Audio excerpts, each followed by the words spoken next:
I think it is really getting under their skin. And here's one way we can tell. Let's say you're the head of a big car company, and then something happens to your car company. And it's not happening to all car companies. It's not happening to the car sector, right? In fact, it's not happening to any other car company at all. It's only happening to your car company, and it's not good. Headline, CNN, Tesla profits plunge. Headline, Washington Post, Tesla earnings plunge. Headline, New York Times, Tesla's 71% drop in profit. Headline, USA Today, Tesla profits fall 71%. Headline, Wall Street Journal, Tesla profit sinks. Headline, Reuters, Tesla sales skid. If you are the head of a company that is having a day like that, how do you spend that day? How do you spend that day that news breaks everywhere? Because, I mean, headlines like that are bad enough, but you look at the details, it's even worse. I mean, Tesla was expected to earn 41 cents per share. They came in at 27 cents per share. That's like not only below market expectations, it's really, really below market expectations. The first quarter of last year, Tesla made $1.4 billion. The first quarter of this year, we learned today, you can drop the billion off of that. They went from $1.4 billion in the first quarter of last year to $0.4 billion this quarter. And even that was less than it appears. Tesla not only had that 71% drop in profit off of what they did last year, the profit they did have is not from selling cars. Quote, Tesla would have actually lost hundreds of millions of dollars this quarter had it not earned $400 million in interest on cash and investments, and had it not earned $595 million from selling credits to other car makers, which themselves failed to meet emissions regulations. So yeah, it looks like they made $0.4 billion. It looks like they made $400 million, but they would have been $600 million in the negative for this quarter. They would have lost $600 million this quarter if they hadn't had cash and investments, interest payments, and credits that were paid to them from other car companies because of anti-climate change government programs. That's what filled up their balance sheet.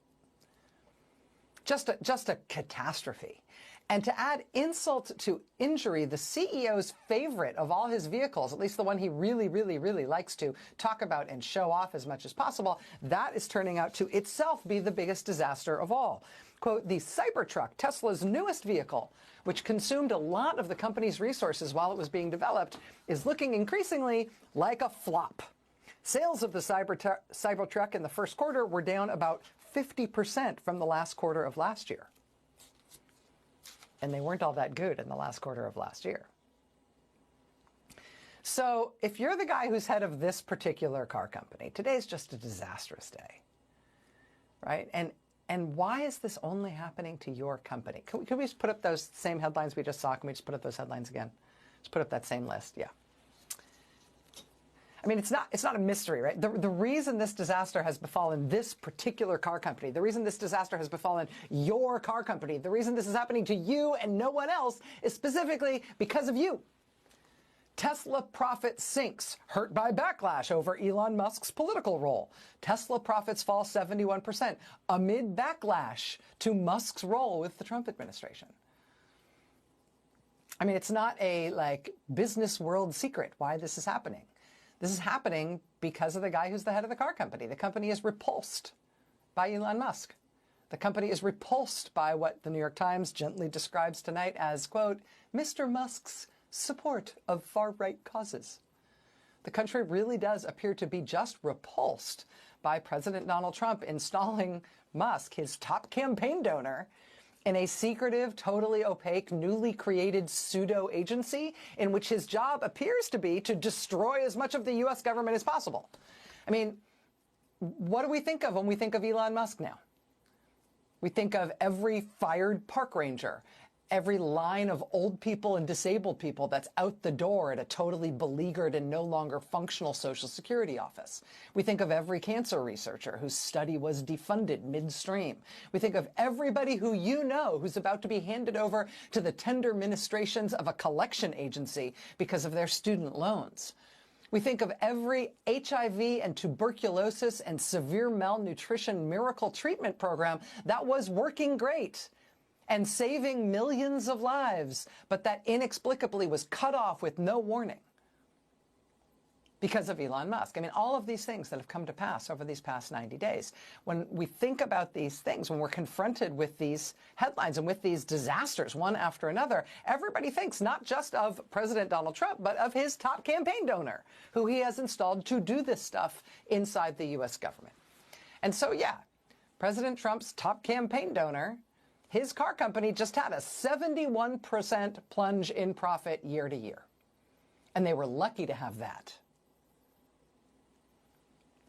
So if you're Elon Musk today, on the day you get that kind of news, what are you focused on, right? What's top of mind? What are you today bringing up in conversation that nobody's asked you about? Turns out he's really bothered by those protests.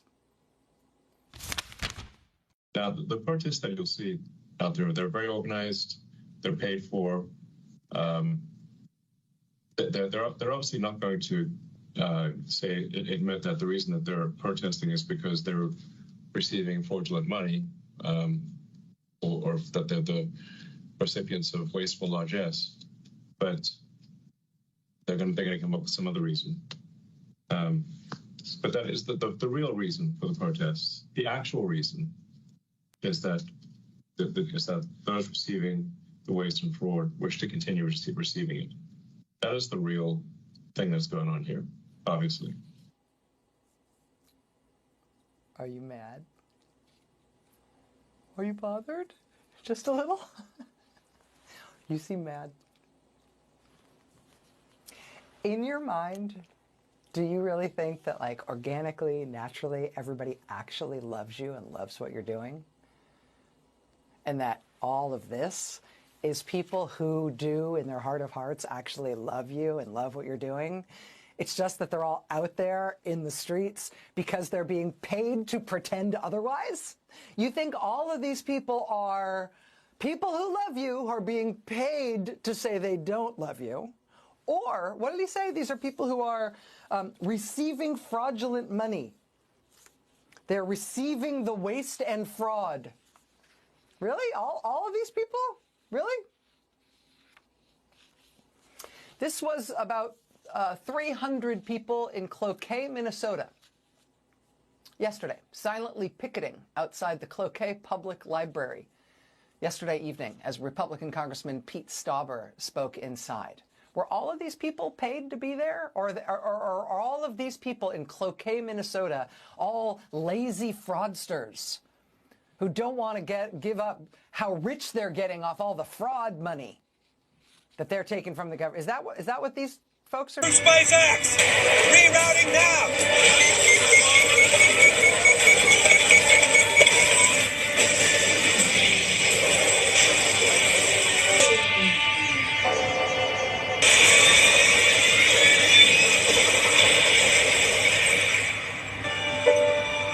Well, looks like you're going to have to kind of start over, huh, Elon? At a really unsustainable pace that was bankrupting the country, or to fight the waste and fraud and try to get the country back on the right track. And I believe the right thing to do is to fight the waste and fraud and get the country back on the right track, and working together with President Trump and his administration. Because if the ship of America goes down, we all go down with it, including Tesla and everyone else. So I think this is this critical work. Now, the protests that you'll see out there, they're very organized, they're paid for. They're obviously not going to admit that the reason that they're protesting is because they're receiving fraudulent money, or that they're the recipients of wasteful largesse, but they're going to come up with some other reason. But that is the real reason for the protests. The actual reason is that those receiving the waste and fraud wish to continue receiving it. That is the real thing that's going on here, obviously. So now that said, I do think there's the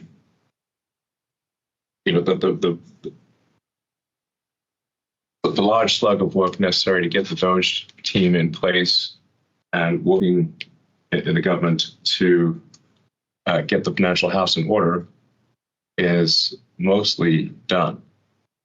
And I think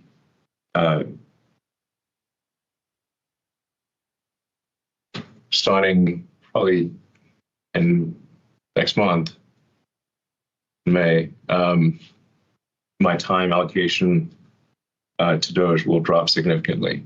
I'll have to continue doing it for, I think, probably the remainder of the president's term, just to make sure that the waste and fraud that we stop does not come roaring back, which we'll do if it has the chance.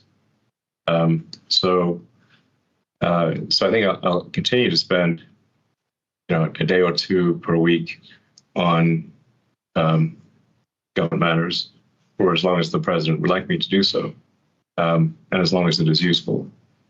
But starting next month, I'll be allocating far more of my time to Tesla. And now that the major work of establishing the Department of Government Efficiency is done. So, Troops, let's get the drilling going on in the background. It's your favourite Brit abroad, watching the American dream. Well, it's collapsing faster than a Tesla resale value. Elon, well, used to be Tesla equals future. Now it's more like Tesla equals I forgot to turn the oven off. What is Musk doing?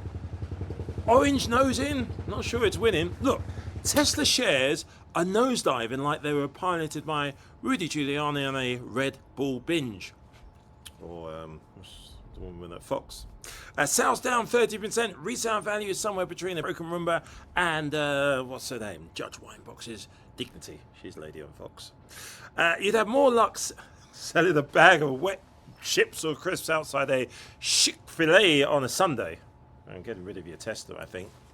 The cherry on top, Elon's too busy cosplaying Bond villain or something on X, Twitter, whatever it's called, to run his actual company. I think it's AI, though. 1 minute he's tweeting Xing like he's off his meds. The next he's playing footsie with... cable news coverage is America's daily pantomime. Oh, no, it is. Oh, yes, it isn't. And how's America cable news handling this? Anyway, CNN's like, this could signal an EV crisis. Meanwhile, Fox Business, is there any business news on Fox? Is there trying to polish this turd like Tesla's loss is a win for hard-working American pickup trucks? Yeah. Mate, your viewers still think Bluetooth is witchcraft, and the last electric thing they trusted was probably a George Foreman grill. Who actually gets business advice off of Fox Business?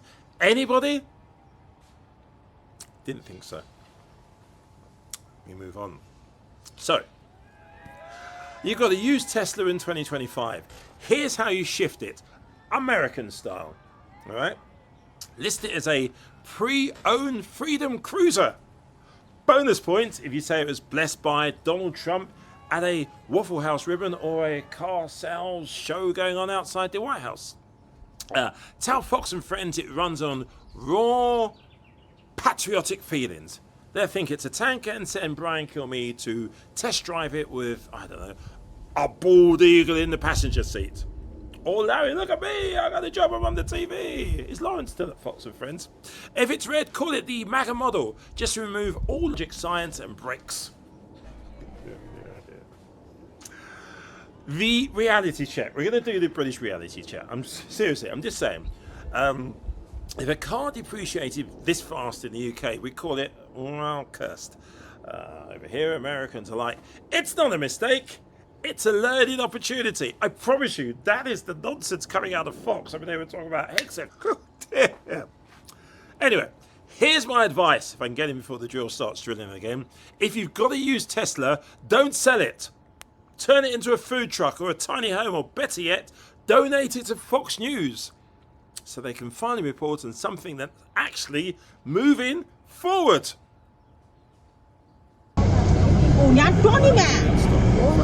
How did that do today? This sketch is over, just like Tesla's resale value. Cheers, America. Don't ever change, but maybe do one thing. Yeah? Don't take Elon Musk too serious. Minus 20. Wait, GM is plus 23, Tesla is minus 20. Do you have a positive or negative view of Elon Musk? Negative, minus 20. And this is a nice crosstab for a man who likes to think he's big with the kids. Among young people age 18 to 34, in this CNBC poll, they say they are very positive on EVs, on electric vehicles in general. Generally, young people are positive plus 19 on electric vehicles.